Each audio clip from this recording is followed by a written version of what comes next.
Bom dia, boa tarde, boa noite, pessoal, como vocês estão? Estamos aqui hoje em mais um episódio do Sério Mas Nem Tanto Podcast, episódio este número 89. E hoje vamos falar sobre assuntos que mexem com a memória, com a cultura, com o nosso propósito e, é claro, com o nosso sabor, aliás, o sabor da comida. Hoje vamos falar sobre gastronomia, sobre trajetória, sobre coragem para realizar e seguir os seus sonhos e sobre como a comida pode transformar, aliás, a cozinha pode transformar não somente pratos, mas vidas inteiras.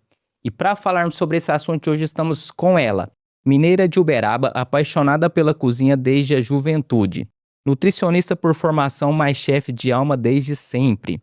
Construiu uma carreira sólida em restaurantes industriais corporativos, passando por gestão, operação e liderança de cozinha. Viveu uma temporada na Europa, explorando a cultura gastronômica da Irlanda e de diversos países. Realizou o sonho de estudar na prestigiada Le Cordon Bleu, onde se aperfeiçoou com técnicas de alto padrão.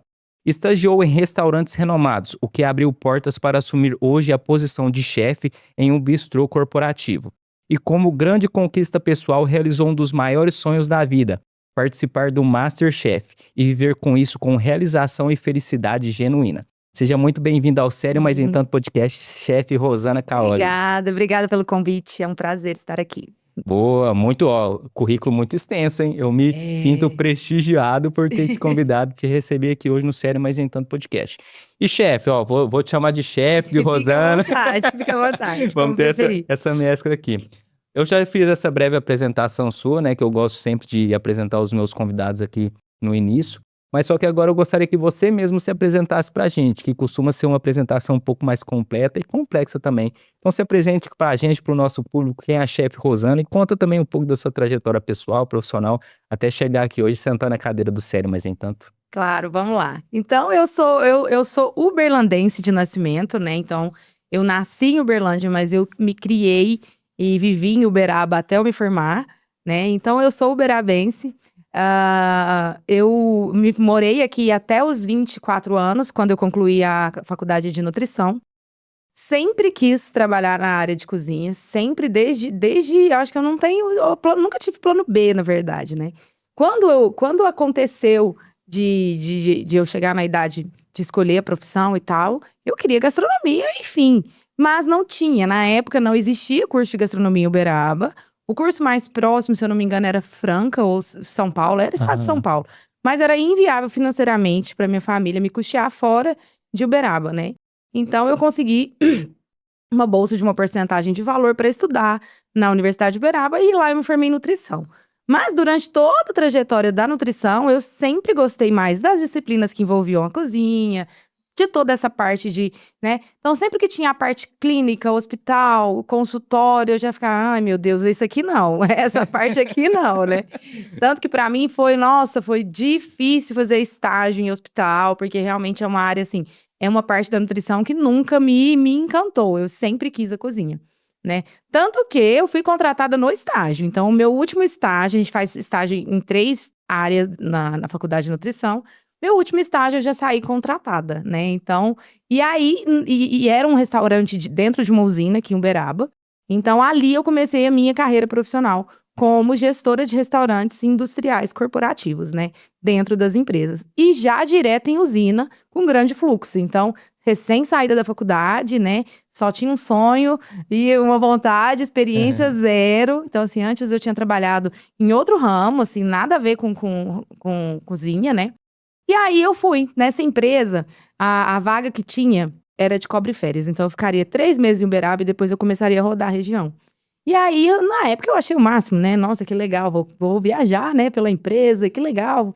E aí eu fiquei quase 2 anos morando em hotel. Foi de cidade em cidade, prestando serviços, até ficar fixa numa unidade, que foi em Ituiutaba. Então na cidade de Ituiutaba foi onde eu fiquei mais tempo, né? Ao todo foram 10 anos de carreira dentro de cozinhas profissionais, né? E dentro da cozinha eu fazia de tudo. Então, toda a gestão, compra de insumos, gestão de funcionários, contratação de funcionário, entrevista, parte de RH, parte de pagamento de contas, tudo. Parte de psicologia, que funcionário ia lá, brigava, vinha falar que você tinha que dar aquela, né, aquela apaziguada. Então, assim, toda essa parte que envolvia um restaurante. Mas o meu olho vibrava mesmo, era no fogão. Então, se eu tivesse uma brechinha, eu tava ali com as cozinheiras, tava sempre treinando e tal. Mas nessa época eu não cozinhava, então eu só geria restaurantes, né? E tava tudo certo até então. E assim, e os anos foram passando. E apesar, dava vontade latente de ser chefe de cozinha, de assumir um restaurante, de estar à frente disso. Naquele momento, apesar de eu ser uma pessoa super sonhadora e acreditar que as coisas vão acontecer, eu me senti velha aos 33 anos para entrar numa faculdade de novo, que naquela altura eu conseguiria, né, pagar uma faculdade de gastronomia e tal. Eu pensei assim, meu Deus, 5 anos de novo, né? Aí eu me senti, falei assim, acho que não, né? Acho que não, vou ficar aqui quietinha. E aí a vida me sacolejou, né? E eu fui desligada da empresa. No momento que eu imaginei que isso não ia acontecer. Falei, nunca vou sair daqui, né? Já tô aqui há muito tempo. Sabe como você fica já na zona de conforto? E aí eu fui desligada. E foi uma surpresa, assim. Eu não esperava ser desligada. Hoje eu entendo tudo, né? Mas na época eu sofri, chorei, né? Fiquei lá em posição fetal ouvindo Gil e Bethânia. E foi todo aquele sofrimento, né? Sofri mesmo, que eu gostava de Tuiutaba. Eu tinha já a minha turma lá de amigos, a minha vida estabelecida, então já, não, assim, tudo, sabe, assim, minha vida ruiu naquele momento. Sim. E aí, uma das minhas amigas, que mora na Irlanda, falou, Rosana, vem passar uma temporada aqui? Vem ver, porque aqui a profissão de chefe de cozinha é critical skills, então você ganha até visto pra morar lá, né, assim como outros países da Europa também têm essa condição.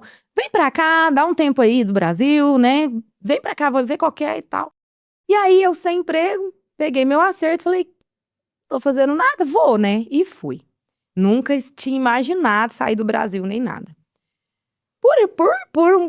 Né, o destino novamente foi o ano de 2020.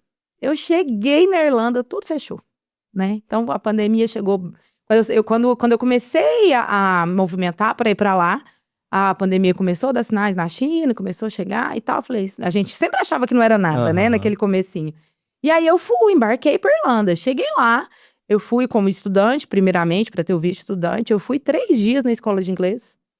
Fechou, tudo. Aí, mas por sorte, as únicas coisas que ficaram abertas foram os restaurantes.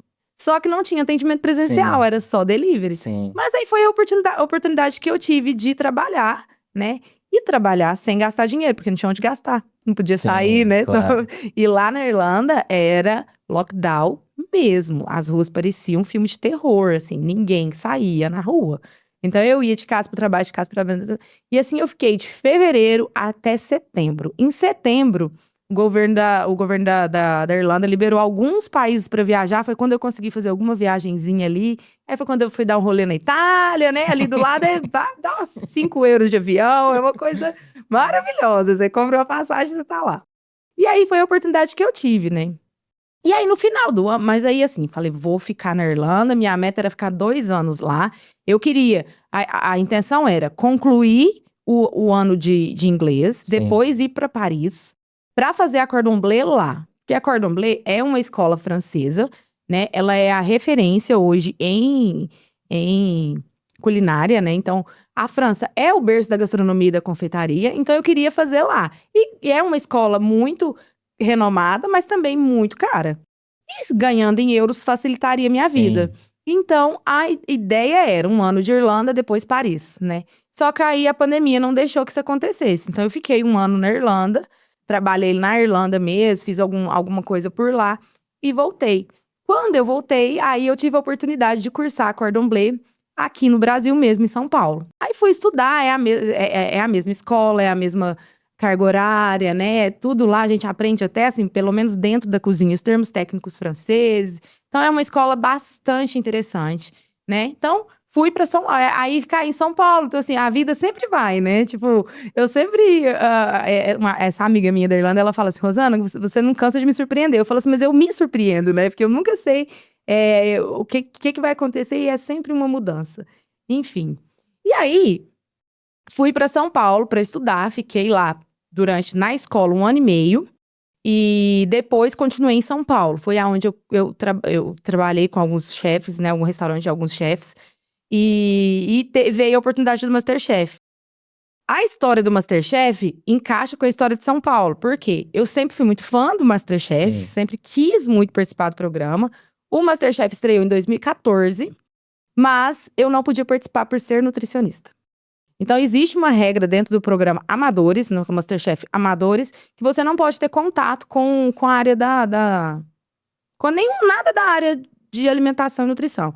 E eu, por ser nutricionista, não podia ser amadora, né? Não era considerada amadora. Gestora de restaurantes, etc. Então, Entendi. não podia. E aí, eu fiquei, gente... E aí, em 2017, surgiu o primeiro Profissionais. Mas aí, eu também não me sentia profissional, né? Eu gostava, mas eu falei assim, não, mas, né? Você tava acima dos amadores, mas abaixo dos profissionais. Eu falei assim, não, mas os profissionais, eu também não vou dar conta, né? Mas eu falei assim, mas eu vou estudar pra isso, né?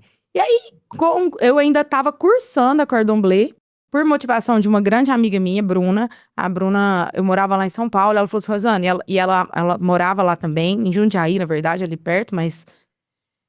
Rosana, se inscreve no MasterChef esse ano. Eu falei, não, vou esperar eu terminar a Cordon Bleu. Ela, não, se inscreve. Isso foi 2022.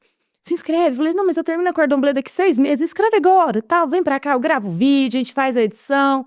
E aí, eu falei, tá bom, então vou me inscrever. Fui no site da Band, então eu falo assim, que eu sou a prova viva de que realmente a inscrição entra pela inscrição e pela seletiva mesmo. Não tem...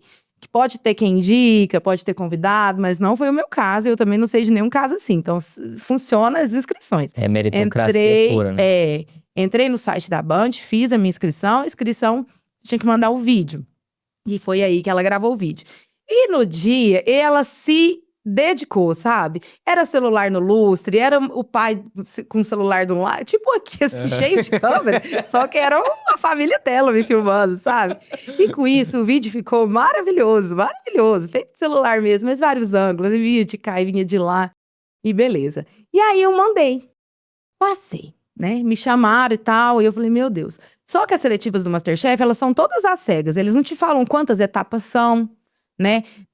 Se você passa, se você não passa. Então, eles te falam, olha, selecionamos o seu vídeo. Podemos conversar? É o primeiro contato.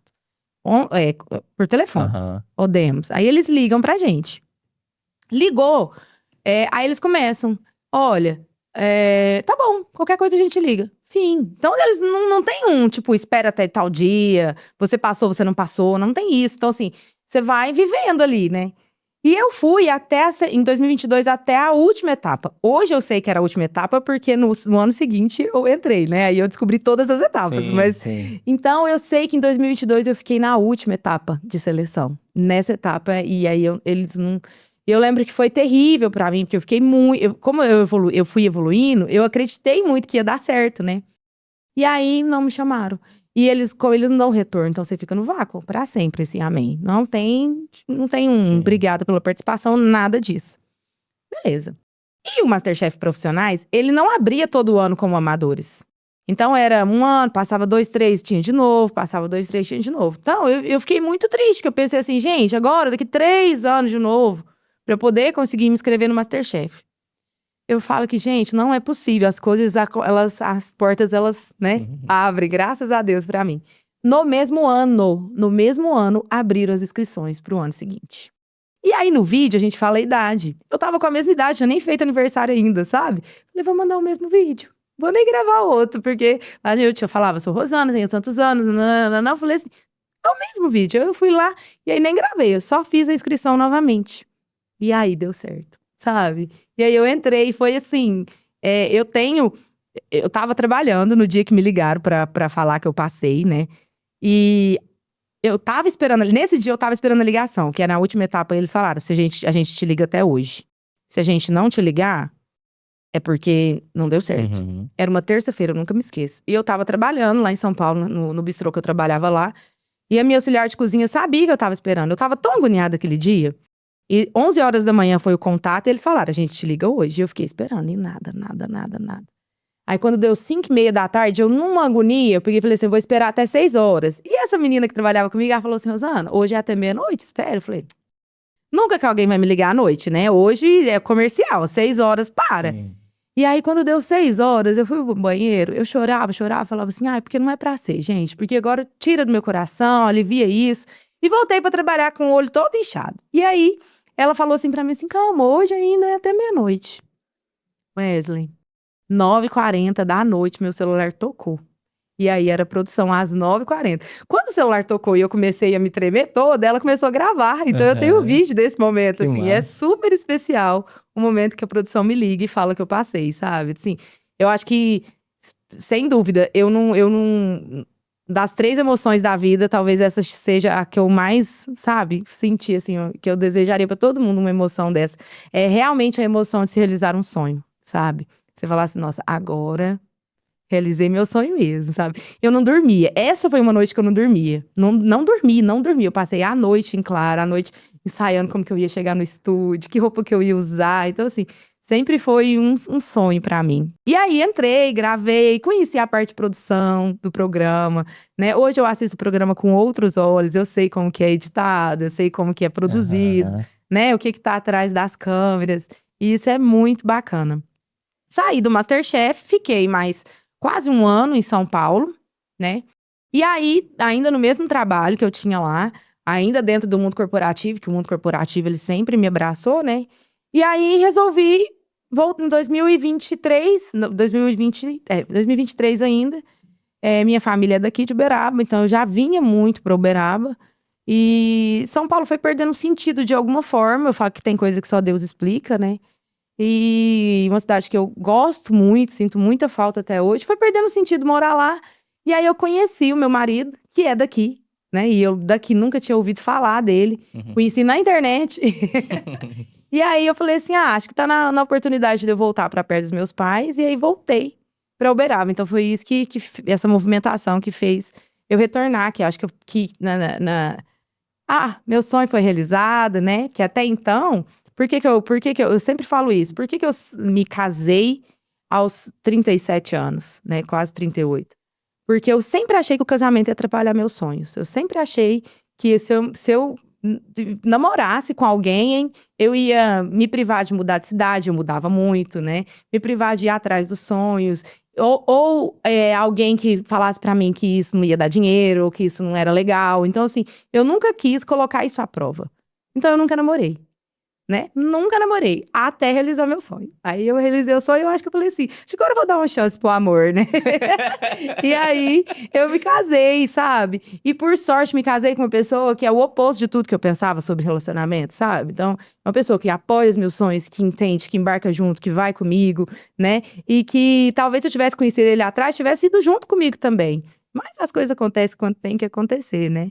E aí, tô aqui em Uberaba de volta. E é muito bom, né? Ouvir essa sua história, né? Porque me mostra que coincidências não existem. Não. Porque, assim, é muito louco, né? Você falar que começou a trilhar na nutrição, né? Já com o pensamento em ser, em atuar nessa parte da gastronomia. Entrou numa indústria, nessa parte corporativa e tal, na cozinha. Tava na sua zona de conforto, depois de um tempo, acabou que alguma coisa meio que, não, você não pode ficar aí não, ó, dispensa aí. Alguma coisa aconteceu, assim. Não vai dar pra ficar aí pra sempre. Que a gente não entende, né? Aí depois disso você começou a trilhar de fato o que eu vejo o que você faz hoje, literalmente, é seu propósito de vida, né? Hoje é. E assim, né? Outra coisa importante também, né, chefe, quando a gente se cerca de pessoas que nos ajudam, né, e são verdadeiros conselheiros, é muito importante para nossa vida, porque quando você estava num momento de desafio, você foi desligado da sua empresa que você trabalhava ali durante anos, a sua amiga meio que te puxou, não, vem cá, vem aqui pra Irlanda, vamos junto e tal. Aí depois, quando você tava em São Paulo, uma outra amiga sua te gravou, fez o vídeo ali pro MasterChef. E é muito doido isso, né? E Rosana, assim, só pra me entender, de onde que veio essa sua paixão pela gastronomia? Antes mesmo da nutrição. Sim. Referências, é uma coisa que você não consegue explicar. De onde que veio isso? Uma pausa rápida para recados importantes para você que está aqui nos acompanhando. Já clique no botão abaixo, no botão curtir, para você curtir esse nosso episódio de hoje. Se inscreva também no canal do Sério Mas Nem Tanto Podcast. Dá um clique aí no botão se inscrever, é muito importante você se inscrever aqui no nosso canal. Ative também as notificações para você ficar por dentro de todo novo episódio que a gente sobe semanalmente aqui no Sério Mais Em Tanto Podcast. Você dando um clique aí no sininho, você é um dos primeiros a saber a cada novo episódio que a gente sobe aqui no canal. Vários episódios postados durante a semana, várias novidades. Compartilhe esse episódio para mais pessoas, compartilhe em grupos de Telegram, WhatsApp, o próprio direct do Instagram. Vamos fazer um movimento para esse conteúdo chegar a mais pessoas. E comente aqui também o que você espera e deseja aprender com esse nosso episódio de hoje. Então bora lá pro episódio, te espero lá. Eu cresci numa família de bons cozinheiros, assim, né? Então, eu perdi minha avó aos 12 anos, mas até essa idade eu tenho lembranças da comida dela, do cheiro da casa dela, sabe? Das panelas de galinhada que ela fazia. E da casa dela sempre cheia. Minha avó materna, então a casa cheia de neta, a gente era um monte, assim, tudo em cima dela. E tudo vendo ela cozinhar, né? Minha mãe cozinha super bem, meu pai cozinha super bem. Até meu sobrinho de 8 anos é interessado pela cozinha. Então, eu acho que já é uma coisa… um pouco de sangue, né, assim. Nossa, festa de Natal lá em casa é uma maravilha, porque todo mundo cozinha muito bem, né, a minha família. Então eu cresci nesse meio. E mineiro, né, o mineiro sabe cozinhar. Acho que a gente já, até quem não cozinha profissionalmente, já tem a sementinha do… Se não sabe cozinhar, sabe apreciar uma boa comida, porque a gente cresce comendo muito bem, né. Então a gastronomia mineira, ela é brilhante, ela é riquíssima, né, e pra mim, assim, na minha opinião… juntamente com a culinária nordestina, são as duas culinárias que referenciam toda a culinária brasileira. Então, as maiores referências vêm, e ingredientes e receitas vêm do Nordeste e de Minas Gerais, né? Então, assim, eu acho que é um pouco disso, um pouco da minha raiz mineira mesmo, de ter nascido aqui, de ter avós dos dois lados, que viviam nas fazendas, em zona rural. Então, esses ingredientes mais típicos que eu gosto, né? Essa coisa muito da fazenda, da coisa que nasce, cresce, eu colho e cozinho. Vem disso, eu cresci assim, né? Cresci vendo isso. E de comer bem mesmo. Minha mãe é uma senhora cozinheira, né? Então, meu pai maravilhoso. Então, assim, não tem como. Acho que assim, e aí eu aprendi a cozinhar, né? Muito nova. Quando eu era… por volta dos meus 9 anos de idade, 10 anos, a minha mãe saiu para trabalhar fora. E naquela época podia deixar os filhos em casa sozinhos, né? Hoje não pode mais, né? Mas naquela época os filhos dessa idade ficavam sozinhos. E minha mãe, ela me treinou a cuidar do meu irmão pequeno. Então ela deixava a comida ali meio no jeito e eu tinha que… E ali eu já brincava de empratamento, sabe? Eu colocava uma batata de um jeito, era um ketchup assim pro meu irmão mais novo. A gente já brincava ali, né? Então sempre eu tive essa veia. Sempre. Eu lembro que quando criança, eu brincava que eu queria fazer faculdade de nutricionismo. E o meu maior ídolo, uma criança, era Ana Maria Braga. Então, assim, eu acho que não tem, sabe? Eu chegava da escola para assistir receita. Ana Maria Braga tava na Record ainda. Era uma coisa de antiga mesmo. Então, assim, eu sempre fui movida pelas receitas, pelos programas culinários, por essa paixão por cozinhar, pelas panelas enormes, né? Então… eu sempre gostei muito. Acho que eu falo, não tem plano B. Plano B era, sei lá, deve também trabalhar com comida. Sim. E é muito bom que, de fato, né, a comida, ela é sobre o sentir e sobre a experiência, né? Sim. Quando a gente chega ali para saborear um alimento, né, sente ali o cheiro do alimento, o gosto do alimento, a gente lembra, né, de coisas que a gente já presenciou, né? Muito forte isso, né? É muito. E hoje eu vendo isso, né, assim, no meu restaurante. Hoje eu vendo experiência gastronômica, né? Então, a pessoa que ela vai no Caole hoje, que é o meu restaurante, ela não vai porque ela tá com fome, entendeu? Ai, tô com fome, vou ali no Caole jantar. Não é isso. Então, ela vai um dia marcado, com a data bem com antecedência, sabendo que ela vai ali se preparando pra ver um prato e saber como que ele foi criado, né? Então, assim, e por que cada ingrediente tá ali? Então, eu explico pros clientes, eu conto a história do prato, eu conto a minha motivação, eu conto por que aquele ingrediente tá ali, qual que é a referência que tem, ou com a minha profissão, ou com a minha formação, ou com a minha história familiar. Sempre tem a ver, sabe? Com algum ponto. Então é isso. Hoje eu vendo experiência gastronômica, né? Sim. É isso. Eu quero que as pessoas, elas também se conectem comigo nesse sentido, sabe? Eu quero provocar a lembrança, eu quero provocar através do sabor, do cheiro, né? Nossa, outro dia, por exemplo, eu vendi um prato pra um casal de clientes meus, casal de irmãos. Que eu falei pra eles assim, vocês precisam comer esse prato. Sem conhecer a história, baseado nos últimos pedidos. Assim, no histórico de que pedido massa. deles, eu criei um prato e falei, vocês precisam comer esse prato. E eles compraram. E depois me mandaram uma mensagem, a coisa mais linda. O pai deles faleceu há 10 anos. Era dia do aniversário de falecimento do pai, de 10 anos. Eu não sabia. E era o prato preferido do pai. E aí eles falaram que eles comeram pensando no pai, que se o pai estivesse ali naquele dia, com certeza ele estava muito feliz, que eu transportei eles, né, pra essa memória. Nossa, então isso pra mim não tem preço, é isso que eu quero, sabe? Eu quero que as pessoas falem assim, meu Deus!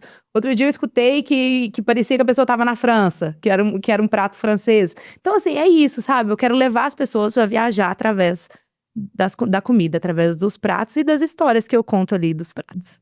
E é bom que você tem esse feeling, né? Não é unicamente só preparar o prato, né? Conhecer o seu cliente ali no final para você Sim. preparar o prato para aquele cliente específico, né? Exato. Além de experiência gastronômica, hoje eu vendo exclusividade também, né? E personalização. Então, assim, os meus clientes, eles são exclusivos e eu atendo eles de forma única. Então, eu conheço todos eles, sou eu que atendo, pego o pedido, sabe? E eu quero manter isso. A essência do Kaoli é ser exclusivo, né? Enfim. Acho que depois eu conto essa parte, né, do Kaoli. Vou te perguntar muito sobre isso. E chefe, assim, eu gostaria de saber por você as principais diferenças. Por exemplo, você, na empresa que você trabalhava antigamente, era a parte de gestão ali, né? Você propriamente não ficava ali com a mão na massa na Não. cozinha. Tem diferença mesmo, assim, tipo, na parte da pessoa ficar unicamente na gestão ali, em cima da pessoa que fica ali colocando a mão na massa mesmo, cozinhando ali, tem muita diferença? Tem toda a diferença. O que acontece? Por lei, precisa ser um nutricionista, hoje um gestor de restaurante, né? Por conta da responsabilidade técnica, assinatura de documentos, enfim. Mas não precisa ser um cozinheiro, né? Então, qualquer pessoa, ela consegue gerir um restaurante, né? Mas ela não consegue cozinhar. O que para mim foi diferencial, o que fez diferença para mim é que eu gostava. Então, eu me Sim. interessava pela cozinha, né? Então, quando algo acontecia, eu sabia corrigir o cozinheiro, falar como que procedia com aquele prato, o que podia fazer para aquilo lá melhorar, para aquela receita ficar melhor. Mas não necessariamente um gestor de restaurante precisa disso, né? Ele precisa saber, principalmente administração. Então, assim, um administrador de empresas, ele gera um restaurante com eficiência, entendeu? Só que eu gostava. Então, isso para mim foi importante, porque me deu a base, né, de conseguir, de aprender essa parte que apesar de os restaurantes pedir nutricionistas para gestão, a gente não aprende gestão na faculdade, né? Então, a gente não tem essa matéria lá. Sim. Então, a gente sai preparado para outros desafios. E chega lá, a gente aprende. Então, assim, eu me formei em administração com a vida. Então, assim, isso foi importante, porque hoje eu preciso dessa parte. E eu entendo. Então, eu sei buscar o meu próprio alvará de sanitário. Eu sei aonde que estão as leis. Eu conheço as leis, né? Enfim, toda essa parte. Hoje eu ainda sou professora universitária da nutrição e da gastronomia. Então, eu ainda ensino isso para as pessoas, né? Que é mais uma forma da gente aprender todos os dias, né? Então, eu acho que a diferença tá aí. Tá em que um gestor, ele pode gerir e cozinhar, né? Mas que não necessariamente ele precisa ser cozinheiro. Para mim, era ótimo, porque eu vivi a boa parte dos dois mundos, né? E foi excelente para mim. Profissionalmente, não tem melhor. Casou, né? Eu vejo muito aqui a gente conversando, Rosana, que assim, você é uma joia que inicialmente era bruta, né? Literalmente ali foi lapidada com o tempo, Sim. né? Então assim, você foi lapidada na parte da gestão ali, da parte da nutrição, depois foi lapidada na parte da gastronomia ali, na ponta do negócio, e hoje você consegue unir tudo isso e tanto fazer com excelência a parte da gestão do seu negócio, como a parte da gastronomia assim, com excelência e exclusividade, né? Sim. Porque que nem você falou, não necessariamente a pessoa que faz gestão precisa conhecer daquilo ali e entregar, entre aspas, qualidade ali, porque como ela não sabe, né? Ela não sabe se ela está não tendo sabe. qualidade ou não na entrega final. É verdade. Você me fez lembrar de um ensinamento da minha mãe, a senhora minha mãe, sábia, super sábia. E eu me lembro que quando eu tava novinha, menina, né, com aquela preguiça danada de fazer o serviço de casa, e aí minha mãe ficava, passa a roupa, lava a louça, nananã. E eu falava pra ela, eu lembro disso como se fosse ontem, com uma clareza, e hoje faz tanto sentido. Ela falava assim pra mim assim, eu falava pra ela assim, eu não preciso fazer as coisas aqui em casa. Porque quando eu ficar rica, eu não vou precisar, vou pagar alguém pra fazer pra mim. Aí a minha mãe, ela me respondeu assim: que bom, e eu espero que isso aconteça. Mas pra você ensiná-la ou cobrá-la, você precisa saber fazer. E aí, isso nunca fez tanto sentido, né? Então, assim, pra você gerir hoje a visão que eu tenho é o seguinte: pra que minha gestão seja eficiente, como administradora, eu conheço ali, né? Então, eu sei, eu posso gerir vários cozinheiros que eu sei ensiná-los, né? Direcioná-los, cobrar, ver onde tá errado, ver onde não tá. Então, isso pra mim é um diferencial na minha carreira, né? Conhecer as duas partes. O ensinamento da minha mãe aí também, né? Valeu demais. Chefe, falando um pouco agora sobre o contraste cultural, né? Você trabalhava aqui no Brasil e foi para a Europa, foi para Irlanda. Chegou lá, penso que tem um contraste cultural nessa parte gastronômica. Realmente tem esse contraste? É muito diferente a cultura aqui do Brasil com a cultura dos países que você passou e conheceu ali nessa parte gastronômica?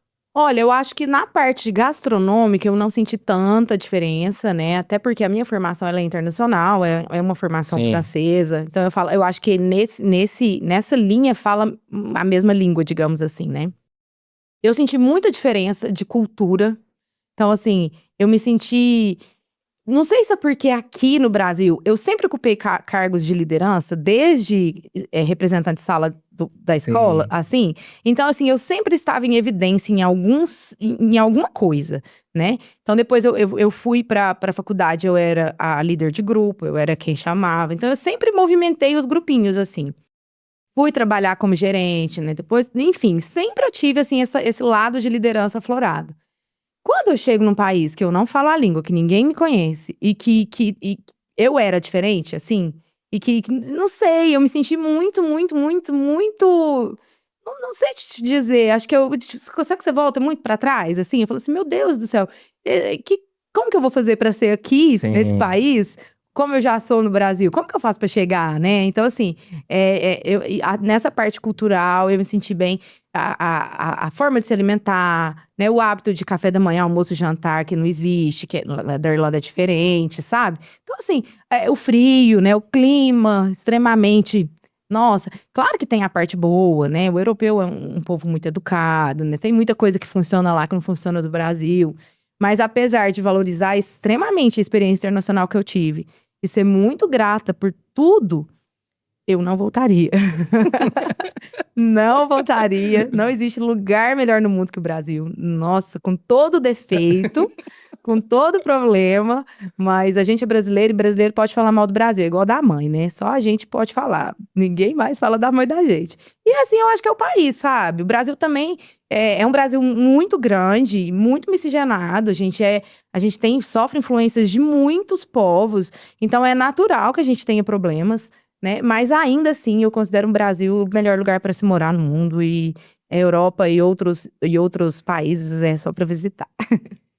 Chefe, falando especificamente sobre preparação de pratos, como é que é feito as preparações hoje, assim, as ideias que vão surgindo, a sua parte de criatividade, que eu acho que tem que ser forte também, né, para criar novos pratos ali. Como é que funciona esse processo da criação em si dos pratos? Sim. Hoje a gente tem a internet na mão o tempo todo, né? Então, a rede social, ela te entrega o conteúdo que você mais busca. E eu busco muito ali. Então, eu tenho alguns chefes de referência que eu admiro o trabalho. Então, eu tô sempre de olho no que eles estão fazendo, né? Até para ficar atual, né? Mas eu me baseio muito nas minhas memórias. Muito, muito, muito, muito, né? Então, assim, uma coisa que eu comi na infância, eu transformo aquilo em outra coisa, sabe? Tem até um prato que eu fiz agora na inauguração do Caolho. Sabe requeijão? Sim. Aquele moreno, gostoso? Então, meu pai derretia aquilo, botava açúcar por cima e dava aquilo pra gente. Que negócio era bom. E eu lembro daquilo, o gosto daquilo, aquele requeijão puxando com açúcar por cima. E agora, na estreia do Caolho, eu quis trazer essa referência. Então, eu cortei esse requeijão em quadradinhos, empanei, tritei e coloquei em cima um gel de rapadura com bacon. Que aí tudo tem que contrastar, né? Gente, mas foi um sucesso absoluto. A rapadura veio para substituir açúcar, né? O requeijão tava ali e o bacon veio porque eu achei que ele ia combinar ali. Então é assim, sabe? Então, é dar vontade de transformar algo ou fazer releituras. Agora, no último evento, eu servi uma sobremesa que chamava caprese, inspirada na salada caprese. Então, ela tinha queijo, tomate e manjericão. Então, nossa, uma sobremesa com queijo, tomate e manjericão? Sim, vamos fazer. E aí eu me desafio, sabe? Em transformar esses pratos. E os meus próprios clientes. Esses dias eu tive uma cliente que falou pra mim assim, que queria comer uma galinhada. E esses pratos mais coletivos não é o que eu sirvo hoje. Então, assim, galinhada, feijoada, Sim. carreteira. Eu faço por encomendas quando a pessoa quer. Mas para servir no restaurante, não é o que eu faço hoje. Hoje eu trabalho com pratos, com outro tipo de prato. Aham. Mas ela falou que era uma galinhada. Eu falei assim, legal. Então vamos fazer a galinhada, né? E aí eu começo a buscar referências, né? Se eu posso usar o caldo da galinhada. E aí eu perco o sono. Você não faz ideia como que é o meu processo criativo, assim. Perco o sono, aí eu anoto. Aí eu falo, olha, aqui vai… E até a posição da folhinha que finaliza o prato é calculada e pensada, assim. E se algo sai errado, eu fico brava. Você tem que ver a minha equipe. Ela fica assim, o que foi? Esqueci a folhinha no prato ali. Calma, Rosana, eles não vão perceber. Eu falei, mas saiu do meu planejamento, né? Eu passei dias planejando aquela folhinha, naquela Aham. posição, então ela tem que estar ali. Então vem muito disso. Ou das minhas memórias, né? Ou influenciada por chefes que eu gosto e admiro o trabalho. Ou por clientes que me desafiam a criar algo para eles, assim, né? Algo diferente e que eles gostem, assim. Boa. Muita disso. E chefe, assim, eu vou voltar lá no início, depois eu vou lá pro fim, volto pro meio, então eu quero fazer esse episódio aqui imaginando contigo hoje. Agora eu quero saber sobre a experiência MasterChef. Uhum. Como é que foi participar disso, né? Tem coisas que você pode contar pra gente sobre a experiência MasterChef que ninguém conhece? Sim, tem. Vamos lá. O MasterChef, assim, eu entrei fã do programa e saí 3 vezes mais fã. Então, assim, é surreal você entender um programa por trás das câmeras, ver como é gravado, ver como os participantes são tratados, ver… É surreal, assim. Então, assim, o MasterChef não tá onde tá à toa, não é líder, né, mundial no segmento de reality shows à toa. Então, é um programa que tem uma equipe muito dedicada a isso, uma equipe audiovisual muito empenhada, uma diretora incrível, né? Um elenco incrível. Então, assim, é surreal. Quando eu entrei no MasterChef, eu olhava pro lado e falava assim, olha com quem que eu tô competindo. Os competidores da minha edição, eles tinham um nível altíssimo, né? Então já te dá um medo na barriga. Você fala assim, meu Deus! E eu sou caruda. Eu falo que às vezes eu consigo as coisas muito pela coragem de ir fazer, né? Sim. De sair da cidade, de mudar de país, de inscrever no programa, de dar a cara, né? Então, muitas vezes nos bastidores do MasterChef, a gente tava ali esperando entre uma gravação e outra, e eu escutava os meus colegas concorrentes, né? Falando alguma coisa, eu não fazia a menor ideia do que eles estavam falando. Um prato, um ingrediente, uma técnica. Eu ficava assim, meu Deus, será que eu sou chefe de cozinha mesmo? Porque eu não tô entendendo o que esse povo tá falando. Mas eu não falava pra eles que eu não tava entendendo. Sim. E é aquilo, eu chegava em casa e pesquisava, né? E assim eu sou até hoje. Eu nunca falo não sei pra algo que eu realmente não saiba. Eu sempre vou atrás de saber por quê, né, e tal. E buscar, né, sempre crescer. Então, o MasterChef é um programa de altíssimo nível. Não tirando o meu mérito, porque se eu fui selecionada por uma equipe tão boa, com certeza eu tenho meu mérito. Mas os meus concorrentes, eles estavam, são bem, bem, bem. Então, foi bem difícil, né? Eu cheguei no 6º lugar no programa. Que massa. Foi bem, bem, bem acirrado. Então, igual eu tô te dizendo, competidores bem… E jurados também, né? Muito, muito críticos. Então, a gente tem lá no MasterChef a chefe Helena Rizzo, que é só a melhor do mundo, né? O restaurante dela foi premiadíssimo. Ela tem uma sensibilidade para tempero, para cheiro, para textura, que é uma coisa assim… Ela chega na bancada, ela sabe o que você tá fazendo, sabe? Assim, é admirável. Então, assim, a experiência MasterChef, ela foi super positiva. Eu não tenho… nada pra reclamar. Eu só falar que se quiser me chamar de novo, eu tô lá. Aí hoje você que usa os termos e as pessoas que estão à sua volta perguntam, o que é isso? Não, agora é o máximo, né? Agora eu vou te explicar o que é isso. Agora eu te explico o que é.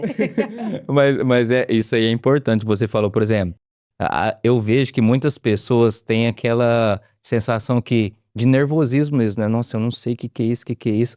Só que a pessoa do seu lado não sabe que você não sabe. Não sabe que você não sabe. Entendeu? Exato. É você pegar aquela informação e correr atrás de aprender. Não se expor a ponto de ficar nervoso. Não sei fazer isso aí, que eu vou e sair fora, né? Você tem que... Não, levanta o nariz e fala assim, finge que tá entendendo e depois busca a informação, né? E assim eu faço até hoje. Até hoje. Se eu não sei, eu vou buscar e eu vou entregar a resposta. Até nas minhas equipes, eu uso muito esse negócio do não dizer não, sabe? Até com a equipe que trabalha comigo e tal. Porque quando você vai no restaurante, qualquer restaurante, você não sabe se aquela pessoa que tá anotando seu pedido tá ali há um dia, um mês, geralmente, né? Via de regra geral. Sim. Você não sabe se a pessoa conhece comida, não conhece comida, tá ali fazendo um bico, tá cobrindo uma férias, tá? Você não sabe. E você tá com o menu na mão. Você viu um prato que você não sabe? Você vai perguntar pra pessoa que tá te atendendo. É o natural. O que é esse prato aqui? É terrível quando essa pessoa fala assim, não sei pra você.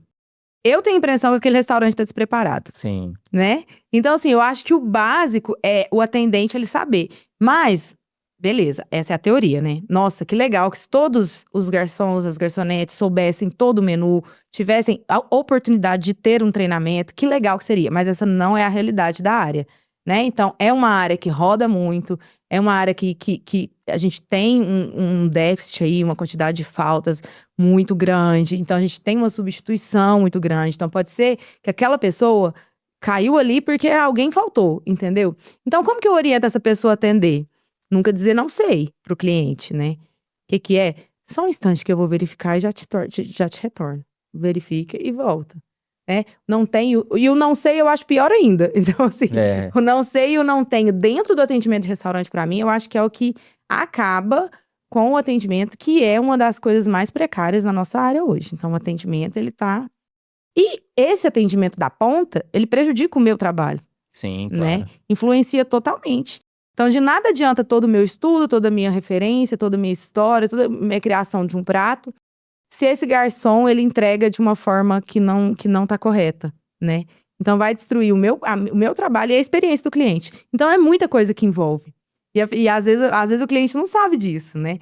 Mas isso que a gestão me deixou de herança, Sim. né? Essa parte de conseguir ver e orientar, né? Porque o profissional também, ele, é igual eu tô dizendo, ele não tem obrigação de saber tudo. Sou eu que tenho que ensinar. Sou eu que tenho que falar pra ele, olha, esse prato aqui tem um molho, então você não pode pegar ele, pegue ele com mais delicadeza. Ou tem um chips por cima que precisa chegar na frente do cliente daquele jeito, né? Eu tenho muito isso hoje meu marido trabalha comigo e muitas vezes ele que leva os pratos à mesa, né? Que é mais fácil de eu brigar com ele, né? Pelo menos ele não vai me levar na justiça. Eu espero. Aí não tem como ele pedir conta também. Então eu coloco ele nessa posição, né? Aí eu já ferro com ele. Mas, enfim, era um problema que eu tinha nos meus primeiros serviços de restaurante. Que, igual eu tô te falando, eu penso no empratamento de uma forma, dias, desenho, Sim. projeto mesmo. Ele, pra mim, é um projeto, né? E aí, o que acontecia? Eu montava o prato, eu montei aqui, eu te entrego o prato. Do jeito que você pegava, você servia pro cliente. Aí, o que acontecia? Quando o cliente tirava foto e eu via na internet, ele tava de cabeça pra baixo. Entendeu? Porque eu montei aqui, te entreguei. E os garçons, eles serviam os pratos sem... Mas por quê? A culpa minha, novamente. Eu não expliquei. Porque eu não me atentei em orientar a equipe que a visão que eu quero que o cliente tenha é a minha. Então, se eu tô montando o prato assim, é assim que eu quero que ele veja, que a foto saia, que vá pra rede social dessa forma, né? Nossa, quando eu vejo... Não, e essa dica vai pros clientes. Não girem os pratos antes da foto. A maioria gira. Aí, você quer acabar comigo? Aí, o que acontece? De tanto eu falar com meu marido nessa parte, né? Aí ele aprendeu. Hoje ele orienta a equipe que trabalha com a gente a fazer dessa forma. Mas sempre tem um cliente que vira o prato por algum motivo. Porque o cliente acha que tem que tá mais bonito de outro jeito, né? E aí ele vai lá e fala pra mim, olha, a mesa tal foi o cliente que girou, tá? Pra eu não demitir ele, né? Então, clientes, quando vocês forem viver uma experiência gastronômica, antes de girar o prato, fotografa daquele jeito. Porque faz parte, sabe? Pode parecer que é uma besteira, mas não é. Então, assim, se eu te entreguei o prato daquela forma, faz parte da experiência, ele tá posicionado, os itens estarem posicionados daquela maneira. E isso, assim, eu vejo que talvez não seja nem o básico do negócio. Talvez esse já seja o extraordinário, né? O extraordinário sendo feito. E assim, a gente tem que entender também que o restaurante é uma empresa. É uma empresa que tem que ter gestão do negócio ali. Sim. E quando você fala que, por exemplo, a pessoa que chega ali na ponta para fazer o primeiro atendimento com o cliente ali no restaurante, é aquela primeira impressão do restaurante. Então, se ele chega pro cliente, não sei o que é esse prato. Então, já quebra aquela expectativa do cliente ali, por mais que o seu prato seja excelente. A gente tem uma disciplina no curso de gastronomia que eu ministro e que fala justamente disso. O garçom ou o profissional, tem restaurantes que não é o garçom, né? Tem outros cargos. Sim. Que fica recepcionando o cliente, ele é o cartão de visita do restaurante, é o primeiro contato. Então, imagina se essa pessoa tá com uma roupa de praia, né? Ou tá, tipo, vindo direto de outro trabalho. Então, assim, a aparência aqui, ela importa nesse sentido da apresentação dos pratos, né? Porque ela vai fazer o cliente pensar, né? Falar assim, nossa, se tá me recebendo dessa forma, imagina como é lá dentro, né? Então, assim, esse julgamento, ele existe. E ele tem que existir, na verdade, né? Então, assim, você tá pagando por um serviço. E geralmente, a alta gastronomia, ela não é barata. Ela é um serviço caro. Então, ela exige treinamento. E o treinamento, ele precisa ser constante. Mas, sem dúvida, o garçom, ele é ali… E mais que isso, o garçom, ele é o elo entre a cozinha e o cliente. Então, se você faz algum pedido pro garçom, tipo, preciso retirar algo, colocar algo no prato, tem uma alergia, uma restrição, algo assim… esse garçom é que vai passar essa informação pra cozinha. Então, ele precisa fazer essa ponte de forma correta, né? O garçom, ele é, e eu falo isso na disciplina, nas aulas pros meus alunos também, talvez o cargo mais importante de um restaurante, né? Talvez o mais importante, né? Que nada adianta o cozinheiro fazer um trabalho excepcional se a ponta não fizer, né? Então, precisa ser feito. Então, por isso que hoje eu tenho essa visão, né? Então, as equipes que trabalham comigo, elas são selecionadas, né, a dedo. E eu prefiro e preciso de pessoas que gostem também de cozinha como eu gosto, né? Porque é diferente. Quando você contrata uma menina para atender as mesas, para atender os seus clientes, que ela gosta de comida, se encanta pelo mundo do restaurante, o olhar é outro. E eu tenho meninas assim na minha equipe, graças a Deus. Então elas olham diferente, elas olham com carinho, elas querem fotografar. Então é muito bonitinho isso, né? Então hoje eu seleciono pessoas que também gostem de cozinhar, ou de comer, ou que gostem desse mundo também. Porque isso me ajuda. Me ajuda a fazer o meu trabalho chegar aonde eu quero com excelência. E eu penso também, chefe, que, por exemplo, a parte técnica da coisa talvez seja mais fácil de explicar e aplicar do que a parte comportamental, emocional e o sentir daquela pessoa que está envolvida, né? Igual você falou, se não tiver pessoas envolvidas que gostam daquele processo em volta no restaurante, é meio que pisar em ovos, né? Sim. E isso é tão delicado, e é um assunto que dá tanta pauta, porque às vezes não basta só a pessoa gostar de você e se interessar. Vou te dar um exemplo. Meu marido. Então, assim, ele é uma pessoa que comprou a minha ideia, o meu sonho, e ele vem comigo e ele me ama. Então, assim, né, já saímos desse ponto. Só que nunca foi o sonho dele. Ele não quis ter um restaurante a vida inteira, como eu, entendeu? Então, às vezes, pra mim, é só um brotinho que caiu pra ele. É só um brotinho que caiu do prato. Pra mim, é um desastre, entendeu? É o fim da minha construção de prato. Então, no começo, quando a gente começou a montar o Caoli, a gente teve alguns deslizes de pensamento em relação a isso, né? Até um ponto que ele me fez entender que, apesar dele me apoiar e estar andando junto comigo, nunca foi o sonho deles ter um restaurante. Então, opa, vamos, né? Vamos buscar outros caminhos. Sim. Então, hoje isso me fez abrir o olhar também, né? Para ensinar para as pessoas que trabalham comigo, para orientar, treinar, nesse sentido. Eu sei que não é o sonho de vocês, o sonho é meu, né? Mas vamos junto, né? Vamos aqui que a gente vai junto. Mas é a questão do peso da coisa, né? É igual ele falava, é só um brotinho que caiu. Pra mim era, meu Deus do céu, o cliente vai ver que o brotinho não tá em cima da carne. Entendeu? Então, assim, é perspectiva, é ponto de vista, né? Aonde que a gente chega no equilíbrio. E hoje eu tento trazer isso para as pessoas que estão comigo também no trabalho, né? Vamos viver isso, gente. Eu tento fazer todo mundo sonhar. Sonha comigo que vai melhor. Ó, a gente já tá chegando no caole já, ó. Mas antes disso, agora eu gostaria de que você contasse pra gente, chefe, como é que foi a sua transição de São Paulo voltando pra Uberaba novamente. Você até me falou aqui antes da gente começar as gravações. Conta pra gente como é que foi isso. Então, logo que eu saí do MasterChef, acho que a vida ela é motivada por sonhos, né? Sempre foi.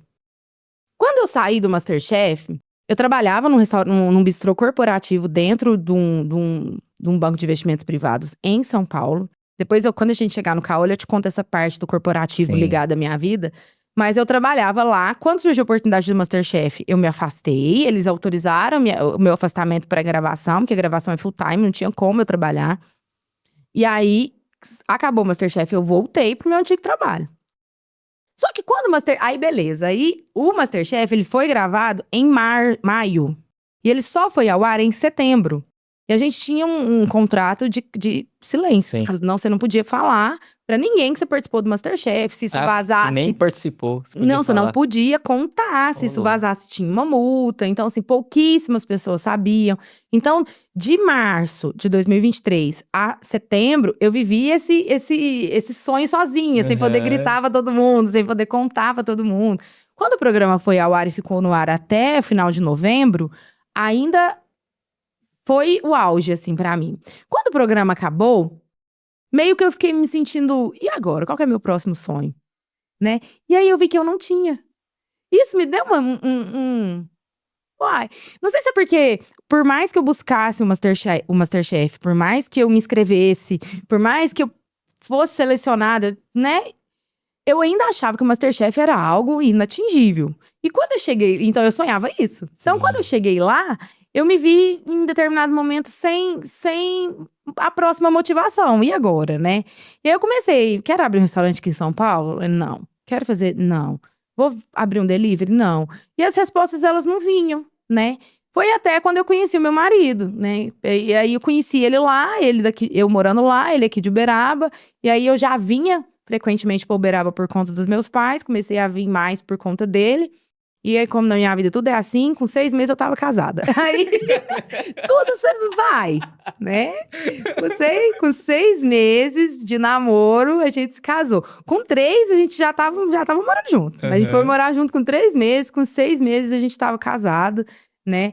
E aí, foi isso que me trouxe de volta pra Uberaba. Foi me ver sem a motivação de próximo sonho, assim, e também querer ficar mais perto da família, afinal eu não era mais uma jovenzinha, né?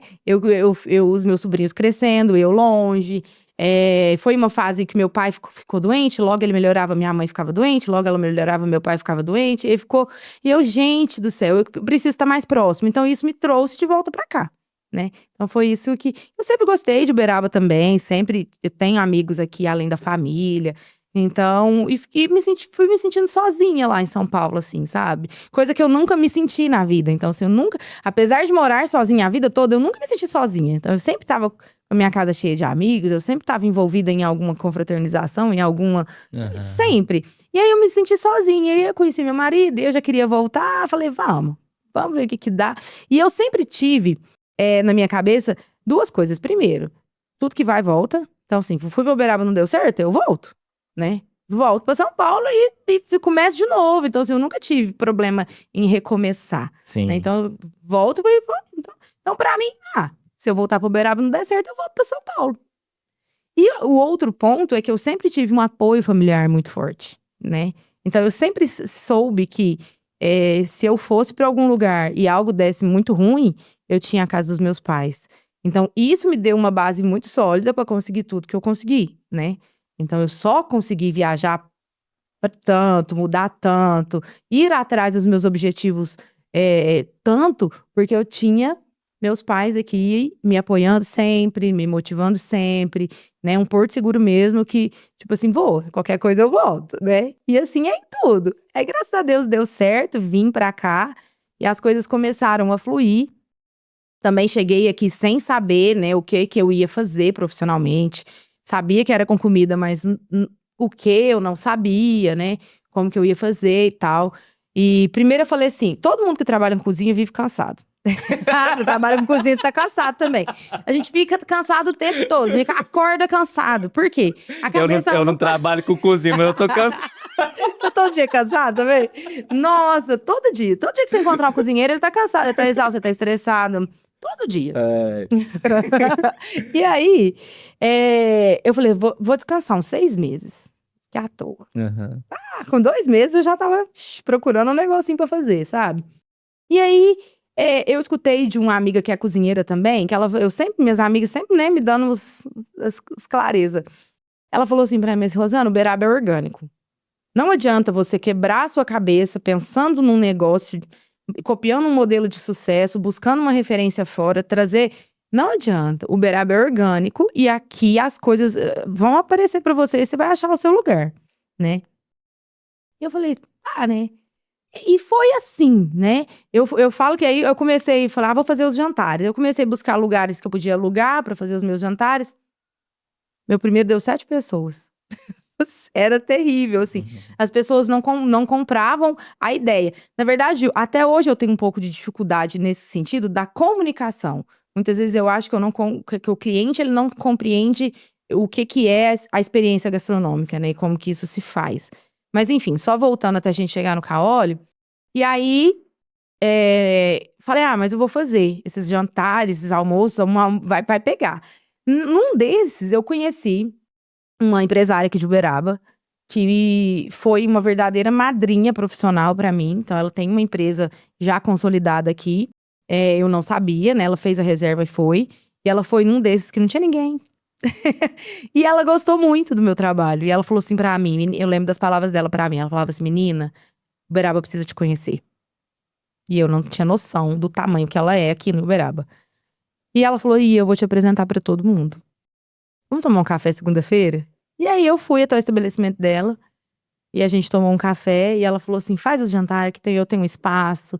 Faz aqui, não sei o quê. E aí ela abriu uma carteira de clientes pra mim. Assim, um mais maravilhoso que o outro, sabe? Clientes maravilhosos. Clientes que gostam de alta gastronomia. Clientes que compraram a ideia do meu trabalho. Que é muito mais que comprar o meu prato, Sim. sabe? Então, são clientes... E aí, beleza. Um dia, um desses clientes me liga e fala assim, vou receber minha família amanhã e meu genro é de São Paulo. Eu queria uma comida mineira. Você faz uns pratos mineiros aí pra mim? Faz galinhada, faz um lombo, faz um tutu, não sei o quê, pra 8 pessoas. Você faz? Eu não fazia. Mas sem trabalhar. Eu vi uma oportunidade de ganhar dinheiro. Falei, faço sim.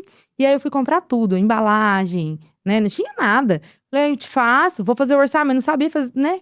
Vou, tanto. E esse foi meu primeiro cliente. Isso foi 2 semanas antes do Natal do ano passado. Aí eu falei, gente, dá certo esse negócio de vender em casa. Eu vou vender comida no Natal. E o Natal foi um espetáculo. Tudo dentro da cozinha da minha casa ainda, né?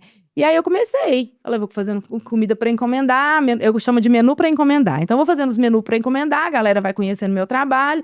E começou aí. Já vai o coletivo de novo me moldando, né? O corporativo e o coletivo vindo. Depois eu comecei a fazer jantares. Porque assim, eu gosto muito do menu pra encomendar.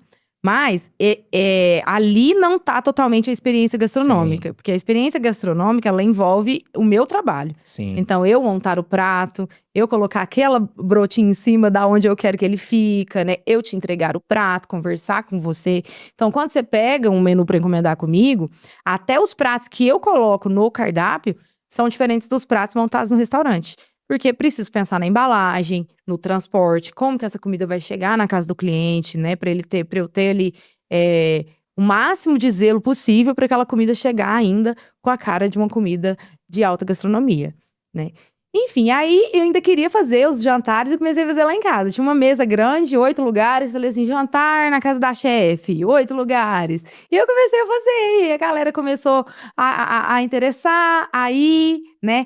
Eu tive um pouco de dificuldade no começo, porque assim, como eu vim de São Paulo é muito comum você dividir mesa em restaurante. Então, assim, a cultura é um pouco diferente do mineiro, né? Então lá você chega num restaurante, você senta com quem você nunca viu, você bate um papo, você janta e sai. E aqui eu encontrei um pouco de resistência, porque a pessoa não queria sentar numa mesa com quem não conhece, né? Mas aí, da metade do jantar pra frente, já tava todo mundo amigo, já estavam trocando telefone, aquilo pra mim era maravilhoso.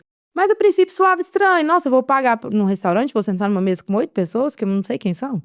Né?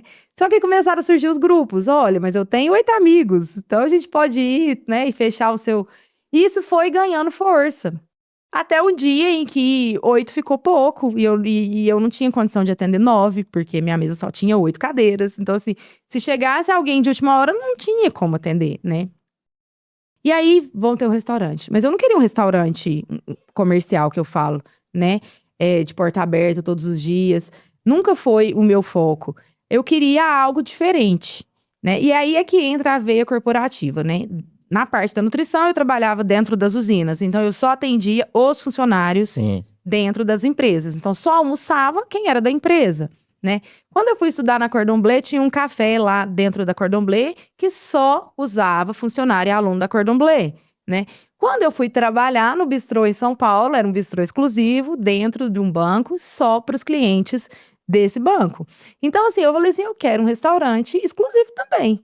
Para quem? Só para quem, né, quiser ir de forma exclusiva, ser atendido de forma personalizada. E é isso que eu faço hoje. Hoje a gente...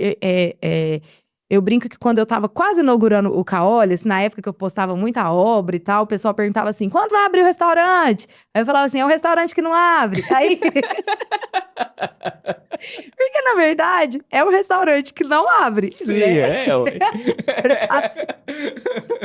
Aí, galera, então, assim, muita gente ainda não entende o que é o Caole, né? O Caole é pro dia que você pensar assim, hoje eu quero jantar com a minha família, né? E aí você me liga e a gente faz um jantar só pra você e pra sua família de portão fechado. O Caole é para aquele cliente que quer expor um produto, fazer uma palestra, expor um dado ali no data show. Hoje, o Caole, a gente equipou ele com projeção, justamente para essas reuniões, né? Muito voltada para minha parte corporativa, né? Então, eu quero que você...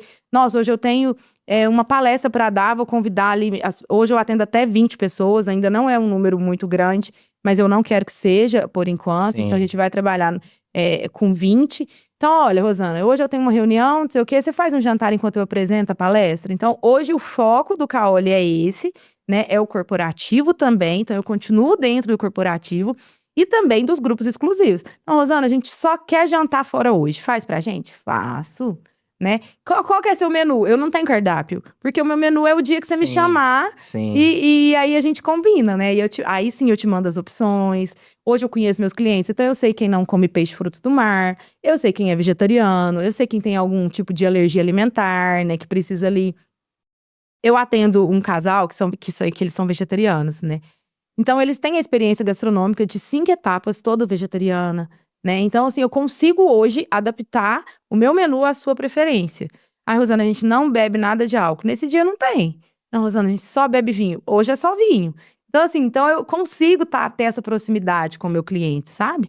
Então, eu libero a agenda, os clientes podem reservar, mas não tem como você falar assim, hoje eu vou jantar lá. Eu não tenho. Entendi. Com uma exceção, né? E aí, para atender essa parte da galera que quer ir, mas que não tem um grupo, ou que não tem um produto para apresentar, ou que não é do corporativo, aos segundos sábados do mês, o Caole abre as portas. Então, eu tenho um jantar todo segundo sábado, mas também é só com reservas. Então, eu divulgo na internet a data, o cardápio, o que vai acontecer naquele dia.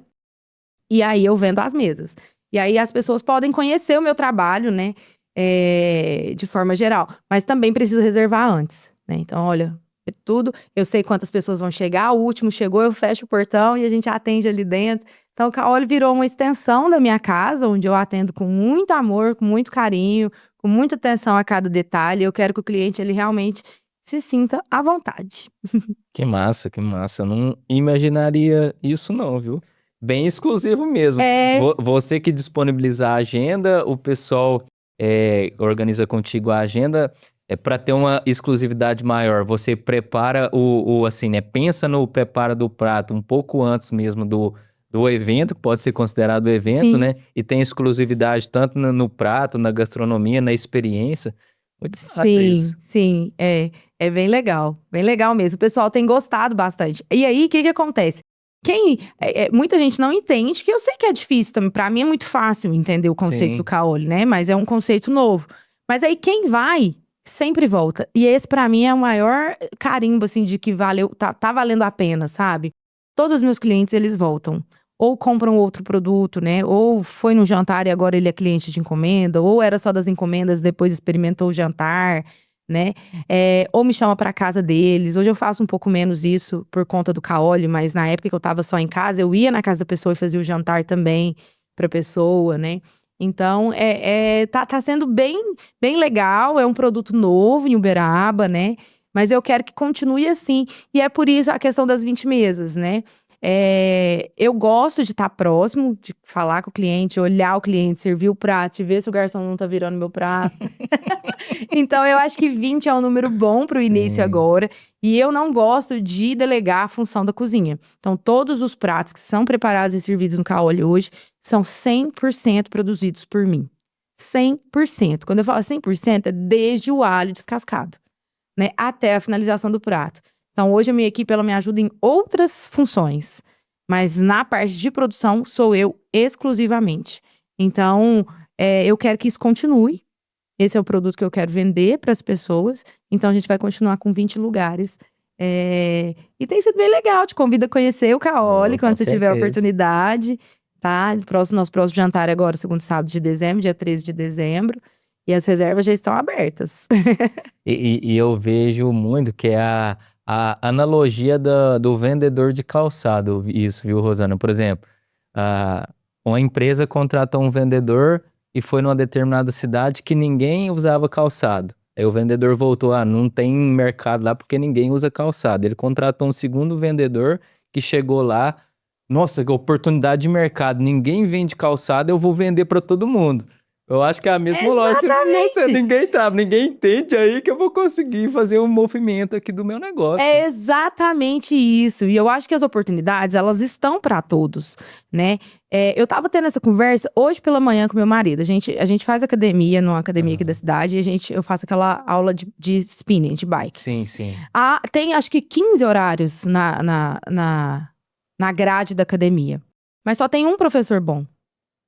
Todos são bons. Aliás, vou corrigir a minha frase. Todos são bons, mas um é excelente. Entendeu? Entendi. Todos são bons. Qualquer horário que você for lá, você vai ter uma aula boa, você vai ser bem atendido, mas um é excelente. E eu saí de lá hoje e falei isso pro meu marido. Todos os outros têm a mesma oportunidade, têm a mesma empresa, têm o mesmo trabalho, né? Não sei se o mesmo salário, porque essa parte eu realmente não sei. Mas por que a aula dele é lotada às 6 da manhã? Às 6 da manhã. E por que a aula do outro não é, né? E justamente porque ele faz a diferença, né? A aula dele é diferente e com as mesmas ferramentas dos colegas. E assim é na vida da gente, né? As oportunidades, muitas vezes, é claro que existem pessoas, igual eu tive muita oportunidade da minha família, meus pais sempre me apoiaram muito. Eu sei que talvez isso não seja a realidade de muitas pessoas. Não, mas até te cortando, mas assim, a base realmente é uma coisa muito importante, que nem você expôs aqui. Por exemplo, se tudo der errado, eu tenho minha base ali que me sustenta, né? Isso. Mas eu vejo muito em você que além dessa base que você tem muito senso de autorresponsabilidade, que funciona da seguinte forma, eu vou fazer e depende unicamente de mim para me fazer e realizar e eu ter o resultado no final. Se eu não conseguir fazer, foi culpa minha. Sim. Se o meu colaborador serviu o prato ali de forma errada, não é culpa dele, é eu que não soube dar o treinamento pra ele. Então você tem muito esse senso de autorresponsabilidade, entendeu? Eu sei que a base é muito importante, mas, por exemplo, nesse exemplo que você deu do personal, talvez aí já envolve também níveis de consciência, porque talvez é uma suposição também, né? Os outros profissionais envolvidos estão mais preocupados com aquele profissional que está tendo mais sucesso, por exemplo, nossa, está tendo muito sucesso, do que ter a linha de pensamento da seguinte forma: o que ele está fazendo que eu posso fazer para também ter o sucesso que ele está tendo? Exato. Então são linhas de pensamentos diferentes, né? E é por isso que eu te falo que, assim, ó, o meu caso, como hoje chefe de cozinha, eu tive a oportunidade de estudar, né? Então eu tive a oportunidade de ir para fora do Brasil, eu fui selecionada para o MasterChef. Então eu sei que isso é uma vantagem gigantesca para mim. Então eu sei que é nossa, um puta de um salto, assim, que me botou ali em cima, né? Eu sei que não é a realidade de muitos cozinheiros, eu vivo a realidade da cozinha, então eu sei que muitas vezes não basta só querer, não basta só sonhar, você precisa ter oportunidade também, né? O que eu quis trazer nesse caso da academia é que ali as oportunidades são iguais. Sim. Entendeu? Ali tá todo mundo no mesmo barco, tem todo mundo a mesma tarefinha e só um destaca. Entendeu? Ali não depende de nada, de nenhum outro fator, a não ser vá aqui e faça seu trabalho. Só Sim. isso, né? E aí isso faz a gente refletir. Por quê? Por que ele destaca dos outros? Porque ele faz diferente. Entendeu? Que com certeza ele não lota 6 horas da manhã uma turma de academia à toa. Né? Ele lota porque ele entrega um produto diferente. Então, assim, isso a gente pode trazer para várias reflexões da vida da gente, né? Isso é atendente da padaria, isso é atendente Sim. que coloca gasolina no seu carro, né? Bom, enfim, todas essas analogias que a gente faz, a gente vê o mercado de trabalho hoje. Eu posso falar com propriedade da cozinha, né? Mas eu vejo, porque eu sou cliente em outros ramos, está despreparado, né? Ele está despreparado. Então, precisa de ter aí uma movimentação, não sei, uma mudança de pensamento, né? Inclusive, até para buscar um gancho, a última movimentação aí da área da culinária foi um print. Ela é uma menina que venceu o MasterChef, e aí vazou na internet as coisas que viralizam. Ela é famosa na internet. É a Isa Scherer, ela é filha do Xuxa, o nadador. Sim. E ela venceu o MasterChef Profissionais e hoje ela tem uma loja online de cooks. E aí, ela colocou lá na internet, vazou um print da empresa dela, do RH, buscando um cozinheiro, né? A vaga era 6 horas, sei lá, né? Não vou saber falar agora, mas o salário de R$1.800. E isso viralizou na internet, ganhou uma repercussão muito grande de, nossa, como que a Isa Scherer tem uma empresa e tá pagando tão pouco pelo funcionário, tal. Isso cabe várias reflexões. Muita gente falou que ela era rica, que ela podia pagar mais. Muita gente falou que ela não devia ter coragem de publicar uma vaga dessa. Porque o que acontece? Aí ela, não ela, né? Mas às vezes a assessoria, não sei. Para se justificar, justificou que estava dentro da lei. E realmente estava. Ou seja, será que é um problema só da empresa da Isa Scherer? Não é. Da minha opinião, não é. Ela postou que essa vaga era R$1.800, né? Beleza. E aí, muitos cozinheiros ficaram, meu Deus, por isso que o mercado está desvalorizado, que as empresas não pagam. Mas os profissionais estão se preparando para ganhar mais? Para ser diferente, né? Será que tá? E mais que isso, era o gancho que eu queria chegar, né?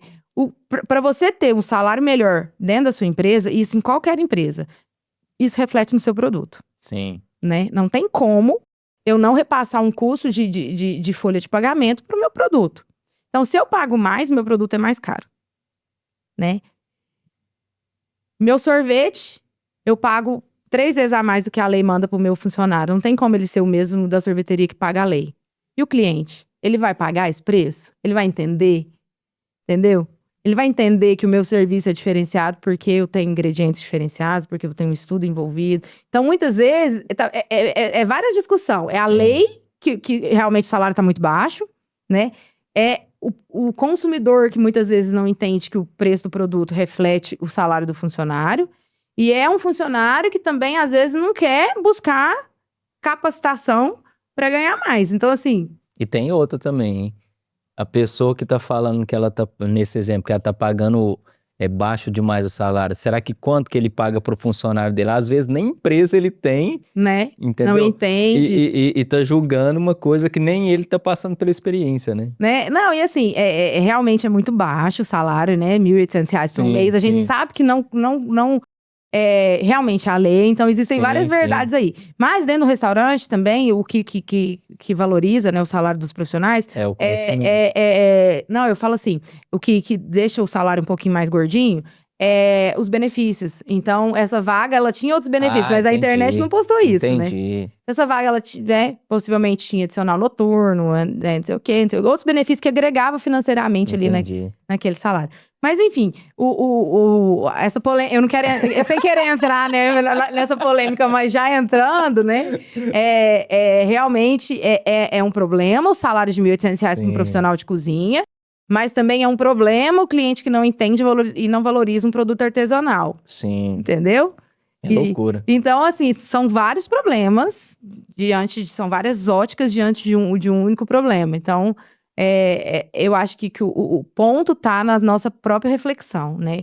Como eu tô sendo como cliente, né? Como consumidor, Sim. como eu tô valorizando o trabalho do outro, né? E não só produto, serviço também, né? Então, assim,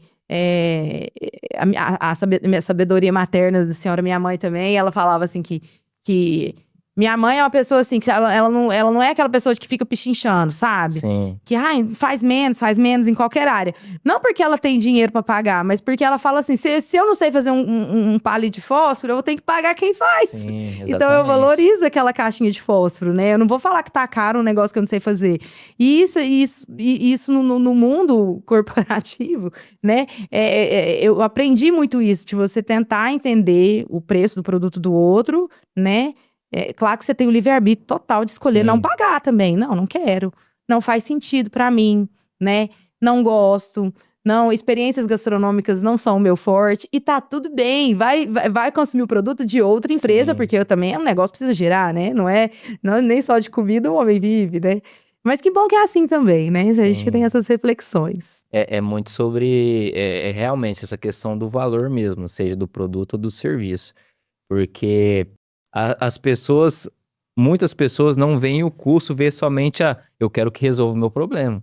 Eu Sim. gosto de ter aquela experiência. Aham. Então a pessoa não vai olhar aquilo ali como um curso, e sim como um investimento. Para Exato. ter aquela experiência, aquele valor. Então, assim, é igual você falou, tem público sim e tem público não, né? E tá tudo bem, Tá né? tudo bem, tá tudo bem, é público pra todo mundo, sabe? O cara que serve cachorro-quente, que inclusive eu amo, né?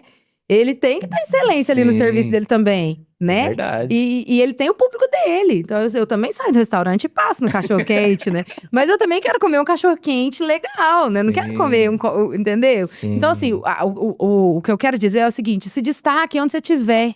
Entendeu? Qual for o seu negócio, se destaque. Se você é atendente, seja um excelente atendente. Se você faz cachorro-quente, faça o melhor da cidade. A gente tem um exemplo aqui em Uberaba, que tá há anos fazendo cachorro-quente. Então, assim, seja o melhor naquilo que você faz, sabe? Vai vender sapato pra cidade que ninguém Sim. calça, sabe? E eu acho que o segredo tá aí, tá? Em você fazer o que ninguém faz, né? Ou ter peito também, ter coragem pra copiar o que dá certo. E tá tudo certo, né? O McDonald's não tá aí sendo McDonald's à toa. Alguma coisa ali tem certo. Depois dele vieram várias redes de fast food. Sim. Né? O McDonald's foi o primeiro. E depois do McDonald's, diversas outras redes copiaram o modelo. E não tá errado copiar não, viu? Na minha cabeça, pelo contrário. Quando alguém me copia, pra mim é o ápice, né? O ápice. Nossa, que bacana que alguém copiou. Porque a gente só copia o que a gente gosta, o que a gente admira. Sim. Né? Você não vai se vestir igual alguém que você acha feio. Né? Você não vai fazer nada copiando alguém. Então, assim, nossa, quando alguém faz alguma coisa... E tem uma galerinha, viu? Já fazendo. Fazer uma prova que tá dando certo, E então. eu acho maravilhoso. Eu juro que eu vejo com esses olhos. Eu falo assim, olha aqui, ó. Essa propaganda aqui tá igualzinha a minha.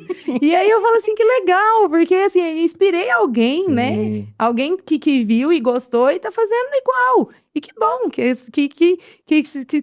são dois lados. Ou tenha coragem de copiar alguém que dá certo, ou faça algo que ninguém nunca fez. Então, acho que é dois... E tipo assim, eu vejo que o criar, né, algo novo é muito difícil, assim. São poucas pessoas que de fato conseguem criar algo novo.